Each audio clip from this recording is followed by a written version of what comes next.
Hi, ഇനി നമ്മൾ നോക്കുന്നത് പുതിയൊരു ടെസ്റ്റ് ആണ്. ദാറ്റ് ഈസ് ഒപ്ടോച്ചിൻ സസെപ്റ്റബിലിറ്റി ടെസ്റ്റ് ആണ് നോക്കുന്നത്. നമുക്ക് അതിനെ പറ്റി നോക്കാം. ഇത് മെയിൻ ആയിട്ട് ചെയ്യുന്നതെന്ന് വെച്ചാൽ it is mainly used to differentiate between alpha haemolytic strep pneumoniae from other alpha haemolytic streptococci. That is viridans സ്ട്രെപ്റ്റോകോക്കേനെയും അതുപോലെ തന്നെ സ്ട്രെപ്റ്റോകോക്കസ് ന്യൂമോണിയനെയും തമ്മിൽ ഡിഫറൻഷിയേറ്റ് ചെയ്യുന്ന ടെസ്റ്റ് ആണ് ഈ ഒപ്ടോച്ചിൻ സസെപ്റ്റബിലിറ്റി ടെസ്റ്റ്.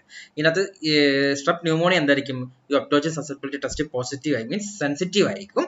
ഇതിന്റെ പ്രിൻസിപ്പിൾ ഒപ്ടോച്ചിൻ ഇറ്റ് ഈസ് ഒരു കെമിക്കൽ ആയിരിക്കും. ഇതെന്ന് വെച്ച് കഴിഞ്ഞാൽ വാട്ടർ സോൾബിൾ കെമിക്കൽ ആയിരിക്കും. ഓക്കെ, ഇതെന്ന് പറഞ്ഞിട്ടുണ്ടെങ്കിൽ എന്തായിരിക്കും? നമ്മുടെ സ്ട്രെപ് ന്യൂമോണിയ എന്ത് ചെയ്യും എന്ന് വെച്ച് കഴിഞ്ഞാൽ ഇത് സെൻസിറ്റിവിറ്റി പാറ്റേൺ കാണിക്കും. ബാക്കിയുള്ള ആൽഫ ഹീമോലൈറ്റിക് സ്ട്രെപ്റ്റോകോക്കെ എന്ത് സംഭവിക്കും? ഇത് റെസിസ്റ്റന്റ് നേച്ചർ ആയിരിക്കും കാണിക്കുക. അതുകൊണ്ട് തന്നെ നമുക്ക് തന്നെ പറയാം it is a presumptive identification of strep pneumoniae എന്നുള്ള രീതിയിലാണ് പറയുന്നത്. നമ്മളിത് ചെയ്യുന്നതിന് എങ്ങനെയാന്ന് പറഞ്ഞിട്ടുണ്ടെങ്കിൽ നമ്മുടെ ഈ ഒപ്ടോച്ചിൻ ഇംപ്രഗ്നേറ്റഡ് ആയിട്ടുള്ള ഡിസ്ക് നമുക്ക് കൊമേഴ്ഷ്യലി അവൈലബിൾ ആയിരിക്കും.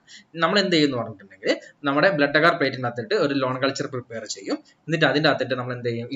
ഈ ഡിസ്ക് അതിൻ്റെ അകത്തേക്ക് ഇംപ്രഗ്നേറ്റ് ചെയ്ത ഡിസ്ക് അതിൻ്റെ അകത്തേക്ക് ഇട്ട് വെക്കുകയാണ് ചെയ്യുന്നത്.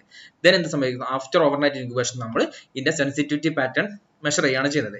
ഇതിൽ നമ്മൾ നോക്കുന്ന സമയത്ത് greater than or equal to 40 millimetre diameter ഉണ്ടെങ്കിൽ നമുക്ക് സെൻസിറ്റീവ് എന്നും, ദെൻ അതിൽ കുറവാണെങ്കിൽ നമുക്ക് ഇതിനെ റെസിസ്റ്റന്റ് എന്നുള്ള രീതിയിലാണ് പറയുന്നത്.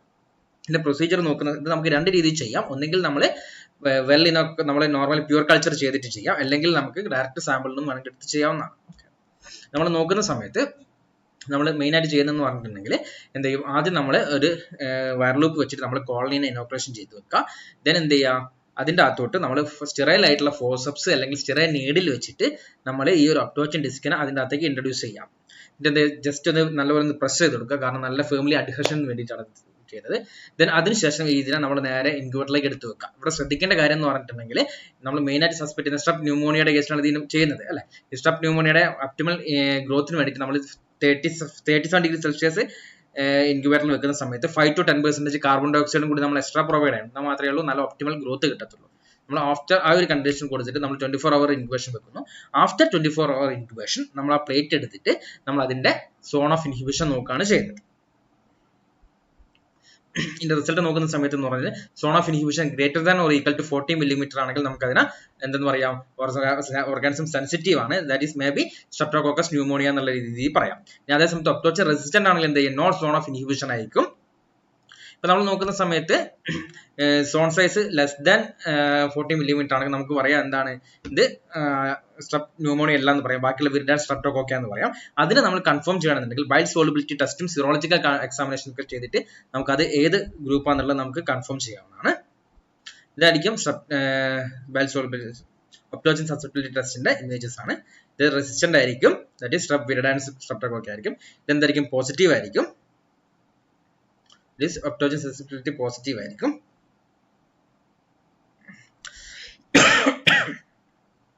ഇത് സോൺ ഓഫ് ഇൻഹിബിഷൻ ആണ് കാണിക്കുന്നത്, ഗ്രേറ്റർ ദാൻ 40 മില്ലിമീറ്റേഴ്സ് ആയിരിക്കും.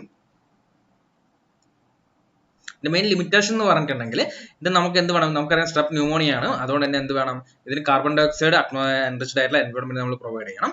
അതാണ് ഇതിന്റെ ഏറ്റവും വലിയ ലിമിറ്റേഷൻ എന്ന് പറഞ്ഞിട്ടുണ്ടെങ്കിൽ. രണ്ടാമത്തെ എന്ന് പറഞ്ഞിട്ടുണ്ടെങ്കിൽ it is only a presumptive test only, not the confirmatory test അല്ല. ഓൺലി പ്രിസംപ്റ്റീവ് ഡയഗ്നോസിസ് മാത്രമേ നടക്കുന്നുള്ളൂ. ഫർദർ നമുക്ക് കൺഫേം ചെയ്യണമെങ്കിൽ ബയോകെമിക്കൽ ടെസ്റ്റും സിറോളജിക്കൽ ഡയഗ്നോസിസ് ഒക്കെ ചെയ്തിട്ടാണ് നമ്മൾ ഇതിനെ കൺഫേം ചെയ്യുന്നത്. ഓക്കെ, ഇതാണ് നമ്മൾ ബ്ലഡ് അഗാർ പ്ലേറ്റ് നോക്കുന്ന സമയത്ത് ആൽഫ ഹീമോലൈസിസ് കിട്ടി. നമ്മൾ ആദ്യം എന്ത് ചെയ്യുക? ഒപ്ടോച്ചിൻ സെൻസിറ്റിവിറ്റി ടെസ്റ്റ് ചെയ്യാം. ഒപ്ടോച്ചിൻ സെൻസിറ്റിവിറ്റി ചെയ്തിട്ട് സെൻസിറ്റീവ് ആണെങ്കിൽ നമ്മൾ അതിനെ സ്ട്രെപ് ന്യൂമോണിയ എന്ന് പറയുന്നു. ഇനി അഥവാ റെസിസ്റ്റൻസ് ആണെങ്കിൽ റെസിസ്റ്റന്റ് ആണ് നമ്മൾ എന്ത് ചെയ്യുക? ആ ഒരു കോളനിനെ നമ്മൾ വെച്ചിട്ട് ബൈൽ എസ്ക്യൂലിൻ ടെസ്റ്റ് ചെയ്യാം. ബൈൽ എസ്ക്യൂലിൻ ടെസ്റ്റ് നെഗറ്റീവ് ആണെങ്കിൽ നമുക്ക് പറയാം വിരിഡാൻ സ്ട്രെപ്റ്റോകോക്ക എന്ന് പറയാം. ഇനി ബൈൽ എസ്ക്യൂലിൻ ടെസ്റ്റ് പോസിറ്റീവ് ആണെങ്കിൽ നമ്മൾ എന്ത് ചെയ്യുക? 6.5% സോഡിയം ക്ലോറൈഡും PYR ടെസ്റ്റും പെർഫോം ചെയ്യാം. ഇത് രണ്ട് പോസിറ്റീവ് ആണെങ്കിൽ എൻട്രോകോക്കസ് സ്പീഷീസ് എന്നും, ഇനി നെഗറ്റീവ് ആണെങ്കിൽ ഗ്രൂപ്പ് ഡി സ്ട്രെപ്റ്റോകോക്ക എന്നാണ് പറയുന്നത്. ഓക്കെ, ഇത്രയാണ് നമ്മുടെ ഒപ്ടോച്ചിൻ സെൻസിറ്റിവിറ്റി ടെസ്റ്റിനകത്ത് വരുന്നത്. ഓക്കെ.